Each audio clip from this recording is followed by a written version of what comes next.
જય યોગેશ્વર, જય શ્રી કૃષ્ણ. તો આ વિડીયોમાં હું તમને જણાવીશ કે આપણે ઈશ્વરમાં અડગ શ્રદ્ધા કેમ રાખવી જોઈએ. તો ચલો આવો જાણીએ. બેટા, આજે અમે ડાકોર જઈએ છીએ, તારે આવવું છે? મેં પિન્ટુને કીધું. પિન્ટુ બોલ્યો, ભગવાન તો સર્વસ્વ છે, તો મંદિરે જવું જરૂરી છે? હું પિન્ટુની બાજુમાં બેસી ગયો. બેટા, તારી કારના ટાયરમાં હવા ઓછી થઈ ગઈ હોય તો તું ભરાવવા ક્યાં જાય છે? તો પિન્ટુએ કહ્યું, હવા ભરાવવાની દુકાને. કેમ? હવા તો સર્વસ્વ છે, છતાં દુકાને જ કેમ? પિન્ટુ મારી સામે જોઈ રહ્યો. મને લાગે છે તને તારા સવાલનો જવાબ મળી ગયો લાગે છે.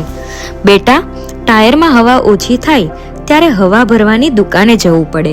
એવી જ રીતે દરેક વ્યક્તિમાં સમયે સમયે જરૂર કરતાં વધારે હવા ભરાઈ જતી હોય ને ત્યારે તે હવામાં ઉડવા લાગે છે.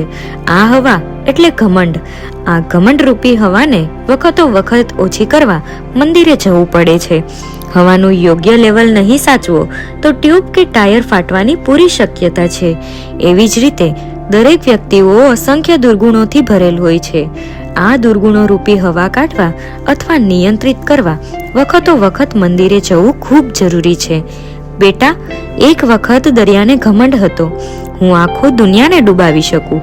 ભગવાને ફક્ત એક તેલનું ટીપું દરિયામાં નાખી દીધું અને કીધું, તારી તાકાત હોય તેટલી અજમાવી લે.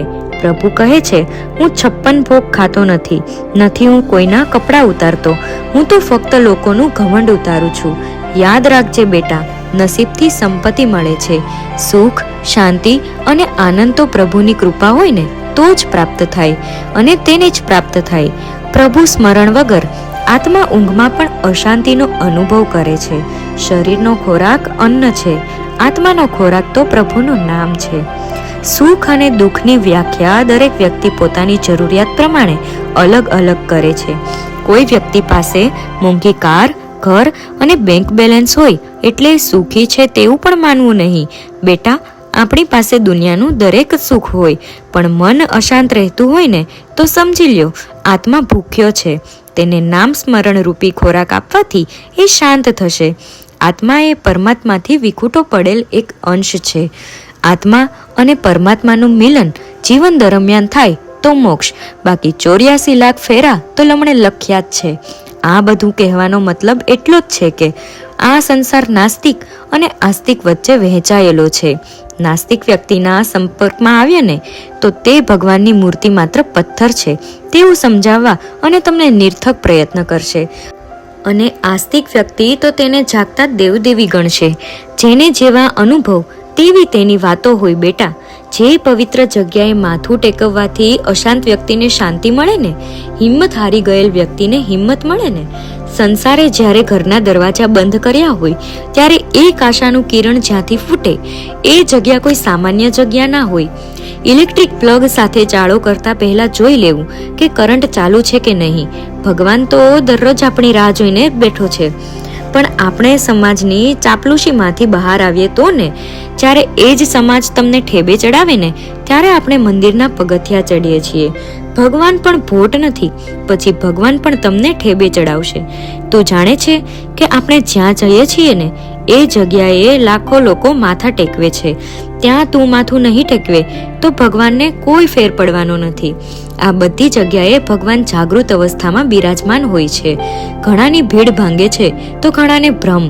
સુદામાં ભાવે ભજશો તો દરવાજા સુધી તેડવા આવશે, બાકી તો અંતિમ શ્વાસ સુધી ઝાંખી પણ નહીં કરાવે. ચલો પપ્પા, હું તમારી સાથે આવું છું. બેટા, ઈચ્છા વગર કોઈ પણ કાર્ય કરીએ ને તેમાં આનંદ ન હોય. ના પપ્પા, હું તમારી વાત સમજી ગયો છું. મને મારા પ્રશ્નનો સંતોષકારક જવાબ મળી ગયો છે. અમે જ્યારે મંદિરે કાર પાર્ક કરી ત્યાં બાજુમાં જ મસ્ત પાર્ક થઈ રહી હતી. એક દંપતી નીચે ઉતર્યું. પાછળની સીટ ઉપર એક સુંદર બાળક બેઠું હતું. ડ્રાઈવરે પાછળની ડિક્કી ખોલી અને 2 ઘોડી કાઢી. કારનો પાછળનો દરવાજો ખુલ્યો. દંપતીને અંદરથી બાળકને બહાર લાવવા પ્રયત્ન કરતા જોઈ હું અને પિન્ટુ તેમની બાજુ મદદ માટે ગયા. એ બાળકને જ્યારે ચાલવા માટે ઘોડી આપી ત્યારે મારાથી રહેવાયું નહીં. મેં હાથ જોડી કીધું, માફ કરજો, આટલું સુંદર બાળક, આ જન્મથી તકલીફ નથી લાગતી?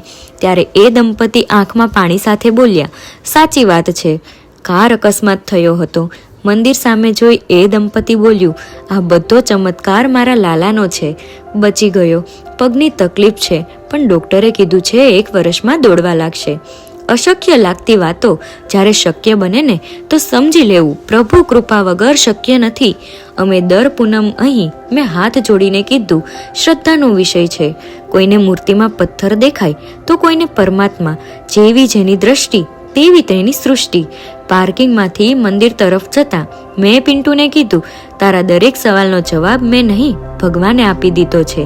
રૂપિયાના મૂલ્યાંકનથી કોઈ પણ વ્યક્તિ સુખી છે કે દુઃખી તેવું અનુમાન કદી લગાવવું નહીં. બેટા, એકલવ્યએ પોતાના ગુરુની પથ્થરની મૂર્તિ બનાવી, સાધના કરી, સંસારને સંદેશ આપ્યો. પથ્થરમાં પણ ચેતના છે.